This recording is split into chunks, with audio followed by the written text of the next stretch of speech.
तीन तिगाड़ा काम बिगाड़ा। तीन बहुओं के रवैये से सासू माँ बहुत परेशान थी। दरअसल बात ये थी कि तीनों बहुओं में किसी बात को लेकर अनबन हो गई थी। तब से ही तीनों एक दूसरे से मुंह फुलाए रहती थी। ना कोई सीधे मुंह किसी से बात करती, ना किसी का कहना मानती। पड़ोसी भी इस बात को जानते थे और जाने कैसे कैसे बातें भी करते। इसीलिए सासू माँ ने तीनों बहुओं को तुरंत अपने कमरे में बुलाया। मैं कई दिनों से देख रही हूँ, तुम तीनों अलग अलग सारे काम कर रही हो। ये सब नहीं चलेगा, तीनों को मिलकर ही काम करना पड़ेगा। सास की बात सुनकर एकदम से बड़ी बहू बोल उठती है। नहीं मम्मी जी, मैं इन दोनों के साथ कुछ नहीं कर सकती। मैं इस घर की बड़ी बहू हूँ, फिर भी ये मेरा कहना बिल्कुल भी नहीं मानती। अरे जेठानी जी, जानबूझकर मुझे डबल काम करवाती है आप, और छोटी मुझसे टेढ़े मुंह ही बात करती है। इन दोनों के बीच हमेशा सैंडविच बन जाती है मेरी, और मैं हमेशा आलू की तरह बीच में मसली जाती हूँ। मम्मी जी, इन दोनों को लगता है कि मैं छोटी हूँ तो इनके पैरों तले दब जाऊंगी, लेकिन नहीं, मेरा भी उतना ही अधिकार है जितना इन दोनों का है। बड़ी आई दोनों मेरी चुगली करने के लिए, मुझे क्या कम समझ रखा है। तीनों बहू एक दूसरे से बहस करने लगती है और सास दोबारा ये देखकर टेंशन में आ जाती है और सबसे कहती है, चुप हो जाओ, अब से तुम तीनों सारे काम एक साथ करोगी। आंख बंद करके एक दूसरे की बात सुनोगी। तुम तीनों इस बात को गांठ बांध लो, वरना अगली छुट्टियों में तुम्हारा अपना मायके जाना कैंसिल। सास की बातें सुनकर डर के मारे तीनों हामी भर देती हैं। जी मम्मी जी, मैं समझ गई। हाँ मम्मी जी, जैसा आप कहें। आप जो कहेंगी मैं वही करूंगी। तीनों बहू सास की बात को गांठ बांध लेती है और वादा करती है कि अब से सारे काम वो तीनों एक साथ मिलकर ही करेंगी। ये सब देखकर सास खुश हो जाती है और वहाँ से चली जाती है। नीचे जाकर वो देखती है कि घर में शर्मा जी आए हुए होते हैं। सास जोर से आवाज लगाकर कहती है, अरे बहू, जरा चाय बनाकर तो लाना, शर्मा जी आए हैं। सास की बात सुनकर तीनों बहू तुरंत किचन की ओर भागती है और चाय बनाना शुरू कर देती है। मुझे तो एकदम मसाले वाली कड़क चाय पसंद है, तो हम शर्मा जी के लिए मसाले वाली चाय ही बनाएंगे। अरे नहीं दीदी, गर्मी के मौसम में मसाला चाय कौन पीता है? मैं तो शर्मा जी के लिए इलायची वाली चाय ही बनाऊंगी। ये कैसी बात कर रही हैं आप दोनों? मेरी मम्मी ने सिखाया है कि मेहमान को ज्यादा दूध और शक्कर वाली चाय देनी चाहिए, वरना वो घर वालों को कंजूस समझते हैं। तो मैं तो शर्मा जी को ऐसी ही चाय दूंगी। तीनों बहुएं अपने अपने तरीके से चाय में शक्कर, मसाला, पत्ती सब डाल देती है। उबलने के बाद तीनों मिलकर चाय बाहर लेकर जाती है और शर्मा जी और सासू माँ को देती हैं।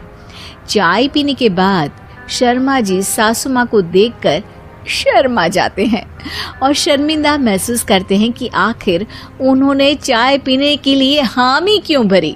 सासू माँ भी चाय पीना शुरू करती है और कहती हैं, अरे बहू, ये कैसी चाय बनाई है?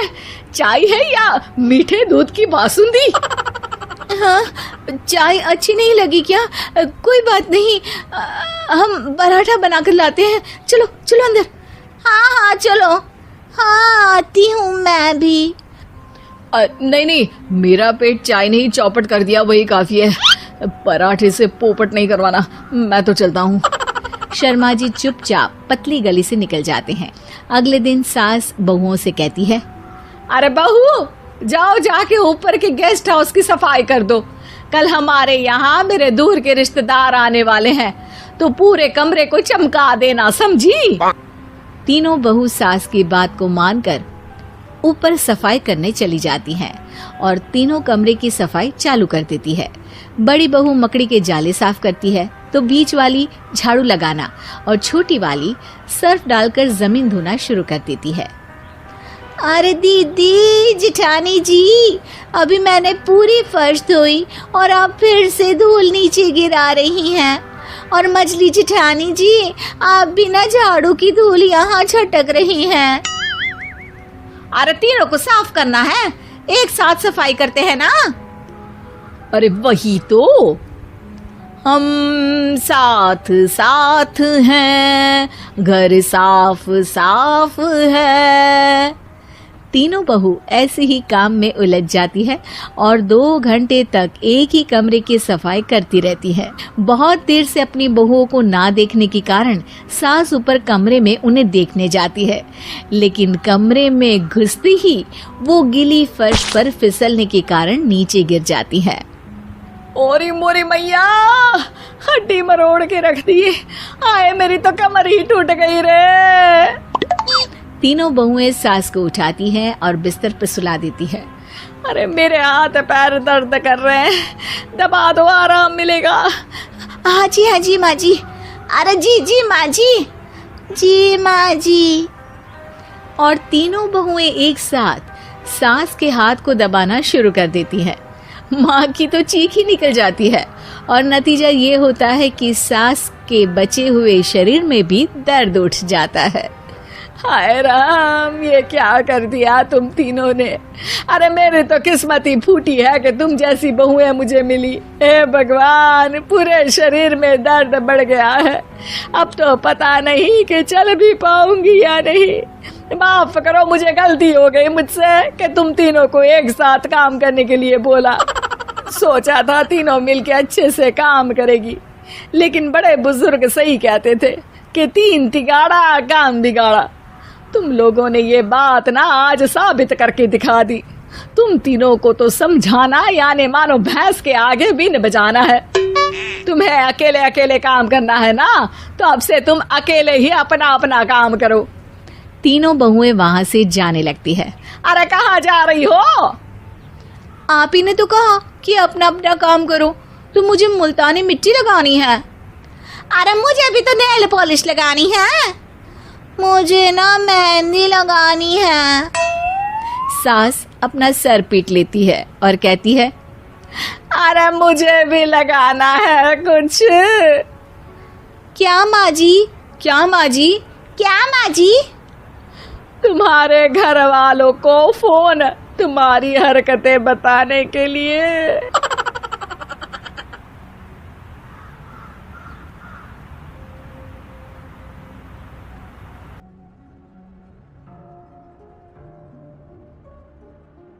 गांव की सास चली बहू के ऑफिस। शादी के बाद लाली माँ को दफ्तर जाए अभी 10 दिन भी नहीं हुए और सासू माँ को उसका दफ्तर जाना खटकने लगा। आते जाते वो उसे सुनाती ही रहती है। आ गई महारानी, आपकी सेवा में क्या लेकर आए? प्रणाम सासू माँ, बस अभी खाना तैयार करती हूँ, सब साथ में खाना खाएंगे। अरे इतना इंतजार तो करवा चौथ के व्रत में चांद भी नहीं करवाता जितना तुम करवाती हो। माँ जी, ऑफिस का काम बहुत जरूरी होता है। अरे तो वहीं बिस्तर तकिया ले जाओ ना, यहाँ क्यों आती हो? लाली माँ ये सब सुनने से बेहतर वहां से जाना समझती है। ऐसा नहीं है कि सास ने लाली माँ को पहले कभी प्यार से नहीं समझाया, बस लाली माँ ने सीधी बात पे कभी ध्यान ही नहीं दिया। तो सास ने सोचा जो प्यार भरे गाने से नहीं होगा, वो टेढ़ी बात और ताने से जरूर होगा। ऐसा क्या करती है? बस यस सर ही तो करना होता है ना। पास के गांव तक बढ़िया बस से जाओ, फिर दफ्तर में जाकर बैठ जाओ और बस घर के काम से बच जाओ। अब मैं भी जाऊंगी कल से दफ्तर। अरे इतना भी आसान नहीं है, मैं भी तो दफ्तर जाता था। तुम्ही से तो पता चला है ये सब। अरे कभी नौकरी करके देखती तो पता चलता। अच्छी बात निकल गई आपके मुंह से। अब करके भी दिखा दूंगी, और वो भी बहू के दफ्तर में ही। नौकरी भी करके दिखाऊंगी और घर के काम भी। बहू को पता चल जाता है कि सास क्या करने वाली है, लेकिन वो ऐसा नाटक करती है जैसे उसे कुछ भी पता ना हो। 2 दिन बाद ऑफिस जाने के टाइम सास भी तैयार खड़ी है। अब कहीं जा रही हैं क्या सासू माँ आप? हाँ, आज से मैं भी तेरे साथ तेरे दफ्तर आऊंगी और तेरी तरह टाइम पास करूंगी। दोनों ऑफिस की बस से ऑफिस पहुंच जाती हैं। गेट पर गार्ड खड़ा हुआ है और हमेशा की तरह लालिमा स्माइल के साथ गुड मॉर्निंग बोलती है। गुड मॉर्निंग गार्ड भैया। गुड मॉर्निंग लालिमा जी, ये आपके साथ है? अरे प्रणाम चौकीदार जी, कुछ खाया करो। इतना दुबले पतले होकर चौकीदारी क्या खाक करोगे? माँ जी, गार्ड ही बोल लीजिए। अरे गार्ड माने भगवान होता है, आती है अंग्रेजी हमें। काहे बनाए हम तुम्हें अपना भगवान, आए बड़े।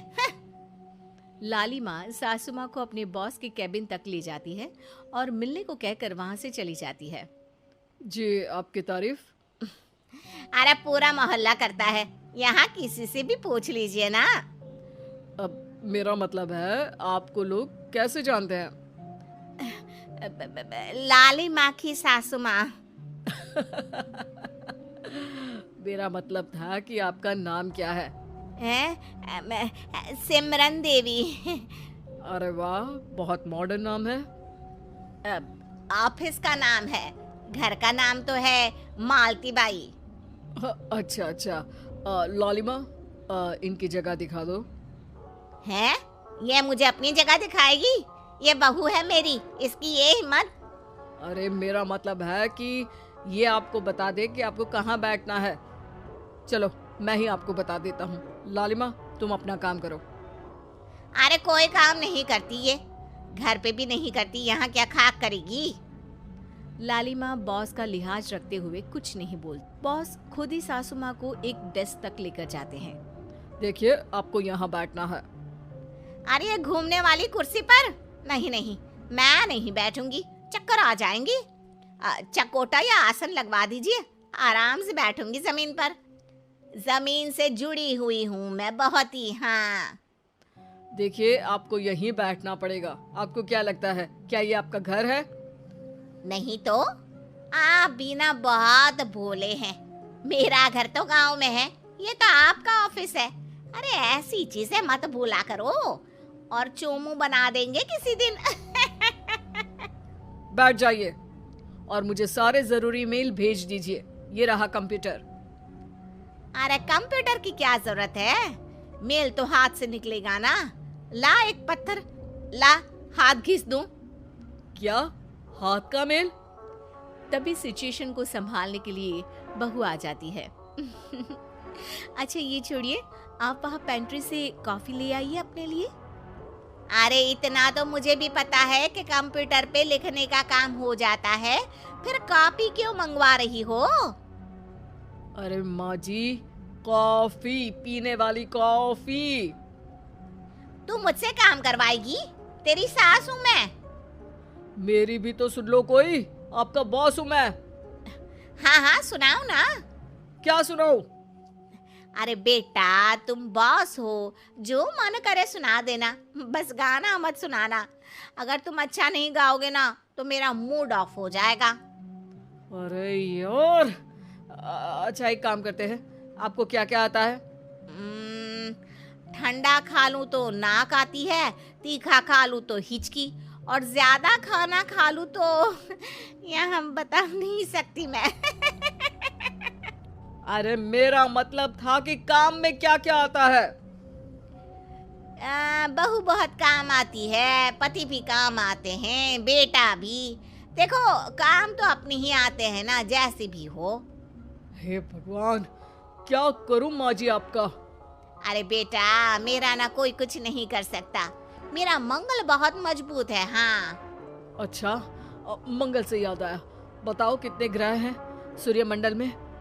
मंगल, शनि, पृथ्वी, और बताओ। हाँ सब बढ़िया, तुम बताओ बेटा।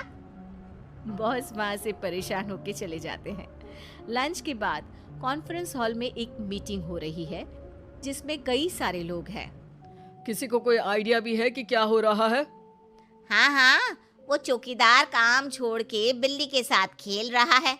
वो सुकड़ी मैम ना दिन भर से बगल वाले लड़के से खुसुर पुसुर कर रही है, और आपके कैबिन से आवाज आ रही है जिसमें आपको कोई गाली बस बस, वो मेरे हेड है। मेरा मतलब था कि मार्केट में क्या हो रहा है। बाहर तो हल्की धूप निकली हुई है, ट्रैफिक वैसे बहुत ज्यादा है। आपको कहीं जाना तो नहीं ना? शाम को ही निकलना। हाँ अम्मा जी थोड़ी देर चुप रहिए, हम काम की बात कर रहे हैं। ओके बेटा, बूढ़े लोगों की सुनता ही कौन है भला इस जमाने में। तू भी चुप कर ले, जिस दिन तू बूढ़ा होगा ना पता चलेगा।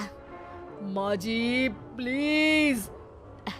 ठीक है, देखो मुंह पे उंगली रख लेती हूँ बस। गाइस कोई नया आइडिया लाना होगा। लास्ट मंथ हमारे प्रोडक्ट ने अच्छा परफॉर्म नहीं किया है मार्केट में। अब सॉरी सर। लालिमा तुम कुछ प्रेजेंट करने वाली थी ना? लालिमा खड़ी होके अंग्रेजी में प्रेजेंटेशन देने लगती है। प्रेजेंटेशन के बाद तालियां बजती है। बहू सास के बगल में आकर बैठ जाती है। ये इतना सब तूने कब किया बहू? और अंग्रेजी तो पटर पटर पटर बोल रही थी तू। रात को बर्तन साफ करके इसी में ही लगी रहती हूँ। रात को जाग के व्हाट्सएप नहीं चलाती रहती हूँ माँ जी। ऑफिस खत्म होते होते बॉस लालिमा और सासू माँ को कैबिन में बुलाते हैं। वेल डन लालिमा, गुड जॉब। नीलिमा की सासू माँ जी आपकी बहू बहुत टैलेंटेड है, पूरी मेहनत से काम करती हैं। सो तो है। कैसा लगा हमारा ऑफिस आपको सासू माँ? ऑफिस तो अच्छा है, पर मुझे समझ नहीं आया। हम ऐसे बिना इंटरव्यू किसी को दफ्तर में काम नहीं करने देते, पर लालिमा के कहने पर हमने आपको इज्जत दी ताकि आप भी यहाँ आकर देख सके कि दफ्तर में टाइम पास नहीं बल्कि बाकी सब लोग काम करते हैं। आपको तो खुश होना चाहिए कि इतनी होनहार बहू मिली है आपको। घर और दफ्तर दोनों अच्छे से संभाल रही है। समझ गई। हाँ, अब सॉरी यहीं बोल दूं कि मेल डालना पड़ेगा? लालिमा, बॉस और सासू माँ तीनों हंसने लगते हैं और सासू माँ को बहू रानी के काम की अहमियत पता चल जाती है।